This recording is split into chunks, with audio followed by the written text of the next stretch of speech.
हर हर महादेव। श्री शिवाय नमस्तुभ्यम, श्री शिवाय नमस्तुभ्यम, श्री शिवाय नमस्तुभ्यम, श्री शिवाय नमस्तुभ्यम, श्री शिवाय नमस्तुभ्यम। आज दिनांक 9 मार्च 2024। आज भोलेनाथ की दया से मैं आप सबों को आगे की कथा सुना पाऊंगा। मेरे भोलेनाथ की कल शिवरात्रि थी, महाशिवरात्रि थी। इस रात्रि का कथन भी मैं आज कथा भी थोड़ा सा आपको बताऊंगा। उससे पूर्व मैं अपने इष्ट देवों को मनन करते हुए गणेश जी, प्रथम पूज्य देव गणेश जी महाराज का आह्वान करते हुए उनसे प्रार्थना करता हूं कि यहाँ पर पधार कर आप सभी देवी देवताओं को आने का मार्ग दें। और मैं आपसे यह भी पूरा निवेदन करता हूं कि आज इस कथा में पधार कर सभी को, हम लोगों को कृतार्थ करें।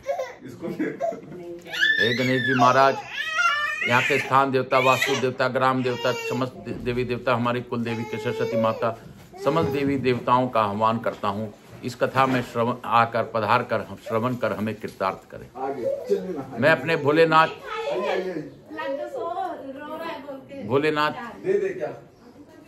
भोलेनाथ की दया से आज की कथा का प्रारंभ करता हूँ। हे बाबा, हे भोलेनाथ, हे उमा माता, आप दोनों गौर बिंदोरा के रूप में इस कथा का श्रवण करें और हमें कृतार्थ करें। हे भोलेनाथ, मैं आकाश कुमार राजगढ़िया बंसल गोत्रोत्पन्न हूँ, उमा शंकर नारायणी देवी कांता राजगढ़िया का पुत्र, संवरिया बाबा का शिष्य, आचार्य संगीत कृष्ण जी महाराज संवरिया बाबा मेरे गुरु। हे बाबा, पंडित प्रदीप जी मिश्रा के मार्गदर्शन से, पंडित जी प्रदीप जी मिश्रा के मार्गदर्शन के कारण मैं शिव महापुराण से जुड़ पाया। इसके लिए आपको कोटि कोटि धन्यवाद देता हूँ। मुझसे जुड़े मेरे बंधु बांधव, हित नातेदार, जो भी इस कथा का ऑनलाइन श्रवण करें, सब पर अपनी अखंड कृपा बनाए रखें। हे बाबा, विश्व का कल्याण कीजिए, जनमानस का कल्याण हेतु इस कथा को जन जन तक पहुंचाइए। आप ही कर सकते हैं, मेरे में कोई नहीं है। आप ही इसको कैसे पहुंचाएंगे, कैसे लोगों का कल्याण करेंगे, आपका कार्य आप जाने। मैं तो बस एक निमित्त मात्र हूं। हर हर महादेव। हे बाबा, जिस प्रकार आपने तम्रुका जी से कथा करवाई थी, उस प्रकार मुझसे भी करवा लें, सुन ले, सुना ले। हर हर महादेव। गंगा गंगा गंगा शिव गंगा, गंगा स्नानम हम करिष्येत। हर हर महादेव, हर हर महादेव, हर हर महादेव, हर हर महादेव, हर हर महादेव, हर हर महादेव, हर हर महादेव। गंगा स्नानम अहम करिष्येत, तत्पश्चात शिव महापुराण पढ़िष्येत। हे बाबा, आपकी दया है। हे भोला बम बम भोला, सब कोई माने मेरे भोला को। बम बम भोला, बाबा भोला।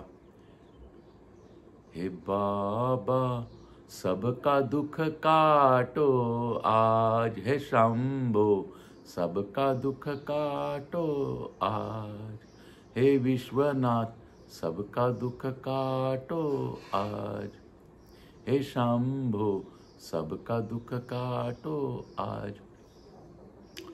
आज मैं आपको थोड़ा सा अल्प कथा बताता हूँ। शिवरात्रि क्यों मनाई जाती है? शिवरात्रि के दिन ही शिवलिंग का प्रागट्य हुआ था और बाबा ने सर्वप्रथम ब्रह्मा जी को अपना दर्शन दिया था। ब्रह्मा जी को जब सृष्टि बनाने का कार्य दिया गया तो उन्हों को अहम हो गया कि अहम ब्रह्मा अस्ति, हमारे सिवाय इस सृष्टि में कोई भी नहीं है, हम ही ईश्वर हैं।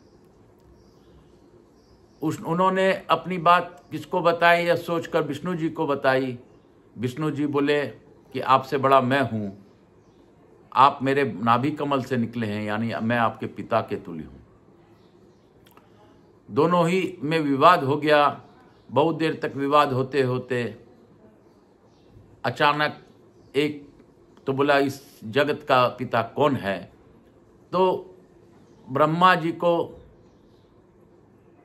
बताने के लिए मेरे भोलेनाथ स्वयं शिवलिंग रूप में प्रकट हो गए और ब्रह्मा जी को देखकर शिवलिंग का मुख जानने के लिए ब्रह्मा जी बोले कि हे विष्णु, आप इनका अंत खोजिए, पांव खोजिए, मैं इनका सर खोजता हूँ। विष्णु जी वराह रूप में जाकर नीचे तक जाते गए, लेकिन उनको कहीं पर भी उनका अंत नहीं मिला। उसी प्रकार ब्रह्मा जी जब पर्वत शिखर की ओर बढ़ने लगे तो उनको उनका मुख नहीं मिला। उन्होंने सोचा कि अब तो मैं मुख नहीं खोज पाऊंगा तो लोग क्या कहेंगे। तो उन्होंने केतकी के फूल से कहा कि हे केतकी, तुम झूठी गवाही दे देना। तुम अगर झूठी गवाही दे दोगी तो तुम सभी देवी देवताओं की प्रिय होगी। तो केतकी के को मनाकर फिर गौ माता को उन्होंने कहा, हे गौ माता, तुम कह देना कि ब्रह्मा जी ने भोलेनाथ इस शिवलिंग का सर देखा है, मुख देखा है।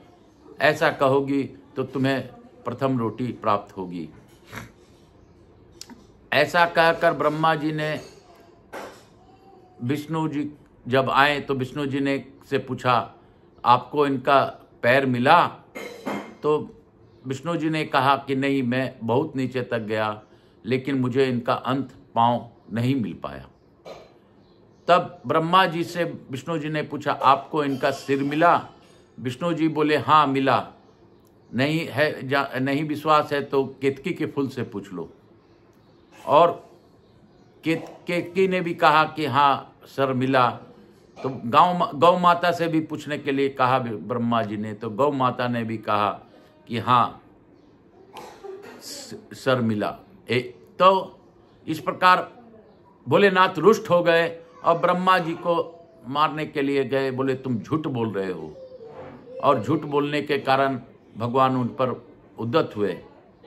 विष्णु जी सत्य कहा था, इसीलिए उनको सत्यनारायण नाम से विख्यात होने का आशीर्वाद दिया। ब्रह्मा जी पर रुष्ट हो गए, गौ माता पर रुष्ट हो गए कि जाओ, तुम्हारी सभी अंगों की पूजा होगी लेकिन मुख शुद्ध नहीं होगा। इसीलिए गाय का हमेशा पूजा पीछे तरफ से होता है, गौदान पीछे तरफ से होता है। केतकी के फूल भगवान भोलेनाथ को कभी नहीं छड़ते हैं, वो भगवान भोलेनाथ को अप्रिय है, बाकी अन्य देवी देवताओं को चढ़ जाते हैं। उसी प्रकार यह भगवान ने आशीर्वाद सत्यनारायण भगवान के रूप में विष्णु जी को दिया कि अब से तुम सत्यनारायण के नाम से पृथ्वी में पूजे जाओगे। आज का दिन चूंकि मैंने आज तुम लोगों को दर्शन दिया है, आज विशेष होगा। उसी दिन भगवान विष्णु ने और ब्रह्मा जी ने शिव जी की पूजा प्रथम बार शिवलिंग के रूप में की। उसी रात्र को शिवरात्रि के रूप में मनाया जाता है और हम लोग आनंद पूर्वक शिवरात्रि महोत्सव करते हैं। शिवरात्रि के दिन सभी बाबा के सभी माँ मैया पार्वती के सभी रूप में मैया और बाबा एक साथ मिलते हैं। 64 योगिनियाँ उनके साथ रहती है। बाबा इसी दिन आनंद अवस्था में रहते हैं और पृथ्वी में जो भी इस पूजन को करता है उनको आशीर्वाद मनोवांछित फल देते हैं। यही कथा हमारे शिव महापुराण में बताई गई है। शिव महापुराण की कथा के अनुसार मैं आप लोगों को संक्षेप में समझा पाया हूँ और मुझे पूर्ण विश्वास है कि यह शिव महापुराण ही एकमात्र ऐसा ग्रंथ है, एकमात्र ऐसा ईश्वर है जिनको साक्षात आप दर्शन कर इनका अनुभूति कर सकते हैं। शिव महापुराण कोई ग्रंथ नहीं है, ये साक्षात शिव है। हर हर महादेव। काल हर दुख हर दारिद हर कष्ट हर, हर हर महादेव। हे बाबा सबका दुख काटो बाबा। काशी काशी शिव काशी मोक्ष नगरी काशी की जय। कल हम लोग 41वें अध्याय तक उमा संहिता का पढ़े थे। आज हम लोग 42वें अध्याय में प्रवेश करेंगे। बोलो शंकर भगवान की जय।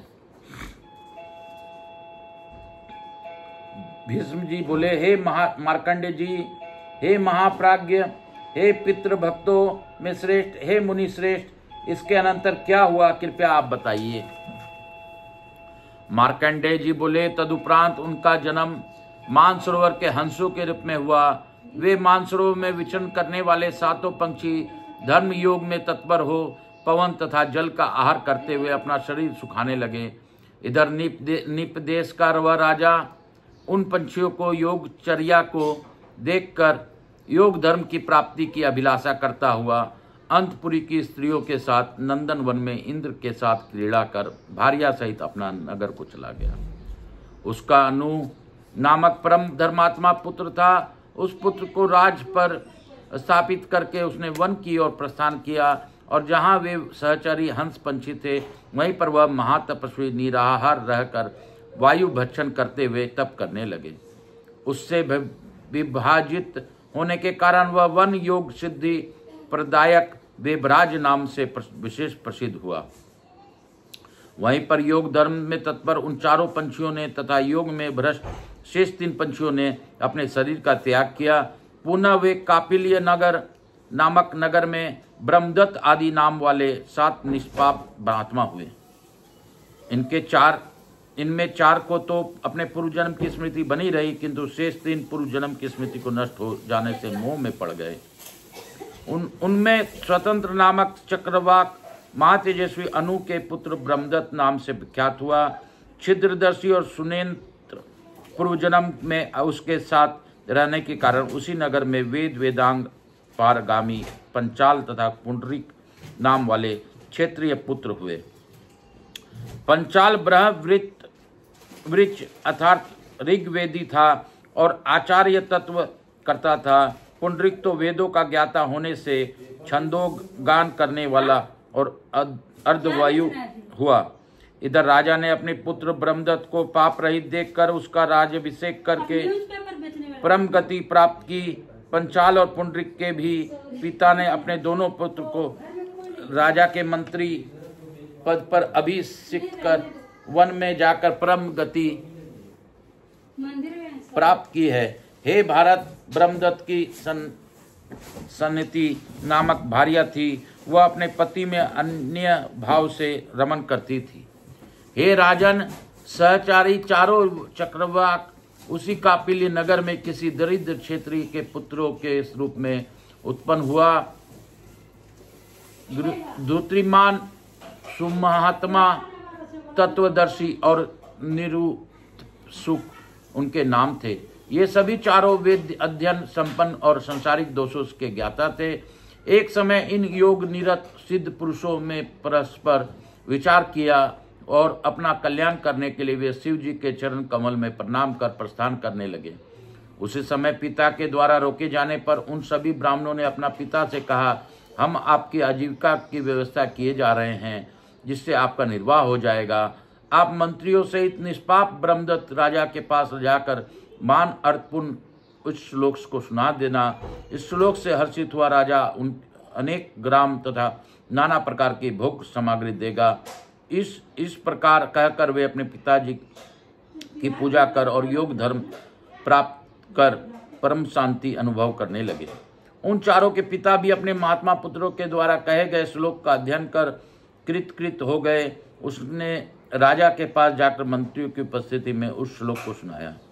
जो दर्शांत देश में 7 व्याध हुए, कालंजर पर्वत पर 7 हरिण हुए, सरद्वीप में 7 चक्रवाक और पुनः मानसरोवर में 7 हंस हुए, वे ही कुरुक्षेत्र में वेद वेता ब्राह्मण हुए हैं।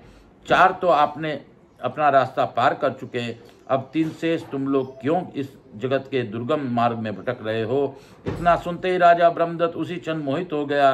हे भारत, उसी के साथ उसके सचिव पंचाल और पुंडरीक भी मोहित हो गए। फिर वे मानसरोवर का स्मरण करते ही योग को प्राप्त हो गए। उसके अनंतर ब्रह्मदत्त ने उस ब्राह्मण को बहुत सा रथ, भोग सामग्री एवं धन दिया और अपना विश्व एक सेन नामक शत्रुहंता पुत्र को राज पर अभिषिक्त कर स्वयं पत्नी सहित वन चला गया और योग बल से श्रेष्ठ गति को प्राप्त किया। धर्मात्मा पुंडरीक भी सर्वश्रेष्ठ सांख्य योग की प्राप्त कर योग का आश्रय ले अब उसके साधन से विशुद्ध और सिद्ध हो गया। इसी प्रकार महात्मा तपस्वी पंचाल ने भी वैदिकों में प्रसिद्ध क्रम पाठ तथा शिक्षा तथा योगचार्य गति मोक्ष प्राप्त की। जिन सूरों की मुक्ति की इच्छा से है हो, वे भगवान सदाशिव के चरण कमलों का ध्यान कर अपना पाप नष्ट करें। हे महामुने, शरीर, मन तथा वाणी से किए गए पाप के नाश के लिए श्रद्धा एवं भक्ति से समन्वित हो इस आख्या को भली भांति पाठ करना चाहिए। शिव नाम का पुनः पुनः कीर्तन करने से व्यक्ति सभी पापों से मुक्त हो जाता है। उन देव शिव के नामों का उच्चारण होते ही पाप उसी प्रकार विलीन हो जाता है जैसे पानी भरने से ही मिट्टी की कच्चा घड़ा विनिष्ट हो जाता है। इतना ही नहीं, हे महामुने, संचित अथवा किए गए पाप के नाश के लिए भी निरंतर शिव नाम का जप अवश्य करना चाहिए। श्रद्धालु जनों को अपने मनोभिलाषित की सिद्धि हेतु भी शिव नाम का जप करना आवश्यक है। जो मनुष्य पुष्टि के लिए इस अध्याय को पढ़ता और सुनता है वह सब पापों को छूटकर मोक्ष को प्राप्त करता है, इसमें संदेह नहीं है। बोलो शंकर भगवान की जय, बोलो काशी विश्वनाथ की जय। इस प्रकार शिशु महापुराण अंतर्गत 5वीं उमा संहिता में पितृ प्रभाव वर्णन नामक 42वां अध्याय पूर्ण हुआ। बोलो शंकर भगवान की जय। मैं आप सबको वंदन करते हुए अनुरोध करता हूँ, आकाश राजगरिया यूट्यूब चैनल को ज़्यादा से ज़्यादा लाइक कीजिए, सब्सक्राइब कीजिए, जन जन तक पहुँचाइए। कष्टों को तारण करने के लिए, शिव कृपा प्राप्त करने के लिए आप लोग इस प्रकार कर तो देखिए आपको शिव की कितनी कृपा होगी। मैं उसका साक्ष्य हूँ। मैं कल ही हॉस्पिटल से आया हूँ और आप देख सकते हैं मुझे पानी इत्यादि भी चढ़ा था और मैं हॉस्पिटल में था, लेकिन बाबा की कृपा से मैं पुनः आप लोगों के समक्ष कथा कर पा रहा हूँ। मेरे बाबा अद्भुत है, इनकी कृपा के बिना संसार में कोई भी नहीं रह सकता। हर हर महादेव। काल हरा, दुख हरा, दारिद हरा, कष्ट हरा, हर हर महादेव। मैं आपसे पुनः विनती करता हूँ कि आप लोग मेरे बाबा के इस कथा को, मूल पाठ को जन जन तक पहुँचाने में मेरे और भोलेनाथ का कार्य कीजिए। हर हर महादेव। काशी काशी शिव काशी मोक्ष नगरी काशी की जय। अथ 43वां अध्याय। इस प्रकार हम लोग 43वें अध्याय में प्रवेश करेंगे। सोनक जी बोले, हे सूत जी, हे व्यास शिष्य, अब आचार्य पूजन की विधि को कहिए और पुराण सुनने के बाद क्या करना चाहिए यह भी बताइए।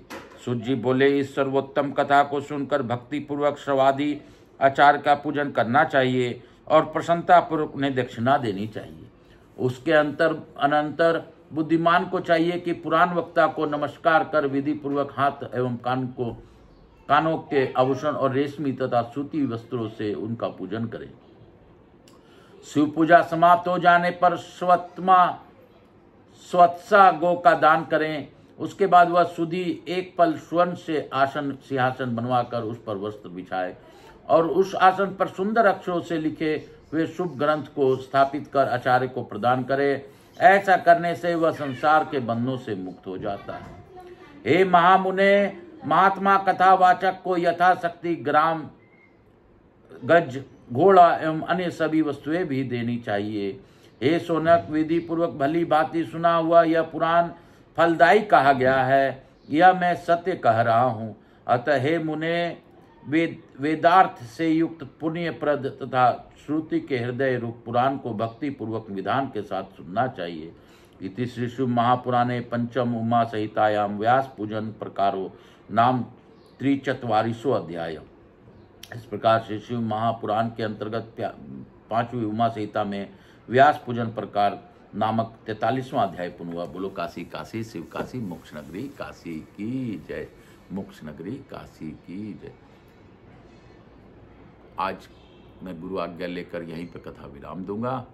आप लोगों को पुनः धन्यवाद देता हूं कि आप लोगों ने इस भावपूर्ण कथा को सुना और मेरे भोलेनाथ की कृपा आप लोगों को बनी रहे, मेरी यही प्रार्थना है।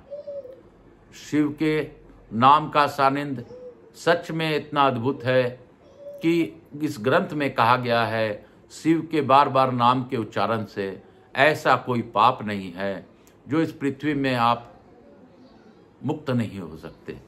तो शिव का सानिध्य रहिए, शिव का नाम का स्मरण कीजिए।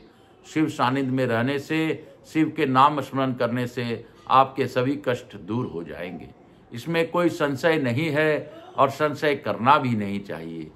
शिव नाम का उच्चारण मात्र ही हम लोगों के लिए एकमात्र साधन है कि हम लोग शिव के नाम की जप कर सकते हैं। शिव के सानिध्य में रहने से आपको क्या क्या मिलता है वह आप सोच भी नहीं सकते। आपके जीवन में कष्ट कम होते जाएंगे, कष्ट कम होते जाएंगे, इसमें कोई संशय नहीं है। कष्टों को बाबा धीरे धीरे तारते जाएंगे। हर हर महादेव, हर हर महादेव, हर हर महादेव, हर हर महादेव। मधु, अरे माचिस देना। भोला बम बम भोला, भोला बम बम भोला, शंकर शंभो शंभो शंभो, भोला बम बम भोला। बोल बम का नारा है, बाबा ही एक सहारा है। बोलो बम, बोलो बम, बोलो बम, बोलो बम। बोल बम का नारा है, बाबा एक सहारा है। बोलो बम, बोलो बम, बोलो बम, बोलो बम।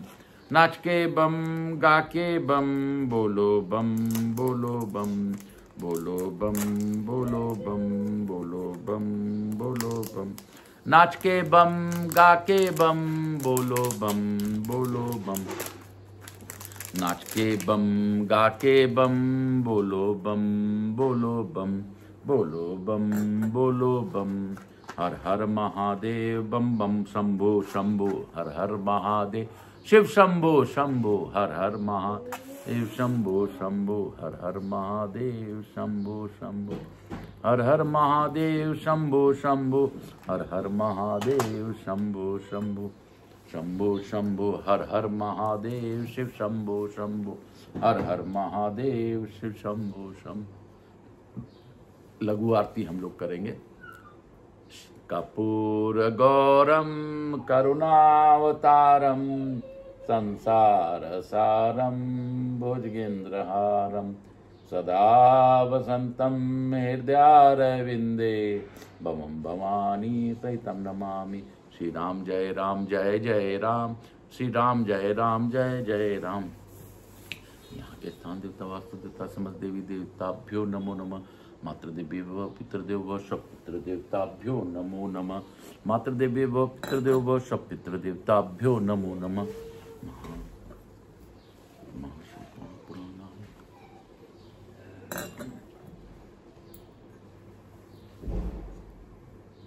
शीतलीकरण अहम करके हर हर महादेव।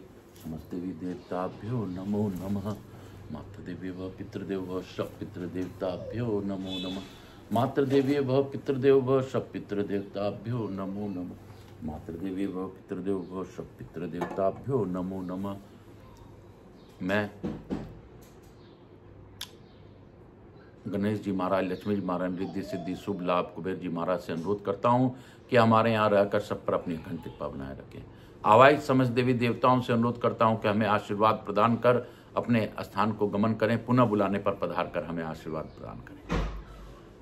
मैं अपने भोलेनाथ मैया उमा माता से धन्यवाद देता हूँ कि उन्होंने इस कथा का गौर बिंदुरा बनकर श्रवण किया, हमें आशीर्वाद दिया, इसके लिए कोटि कोटि धन्यवाद। मैं अपने भोलेनाथ को प्रार्थना पूर्वक निवेदन करता हूँ, हे बाबा विश्व का कल्याण कीजिए, सभी को कष्टों का तारण कीजिए और इस ऑनलाइन श्रवण करने वालों पर विशेष कृपा कीजिए।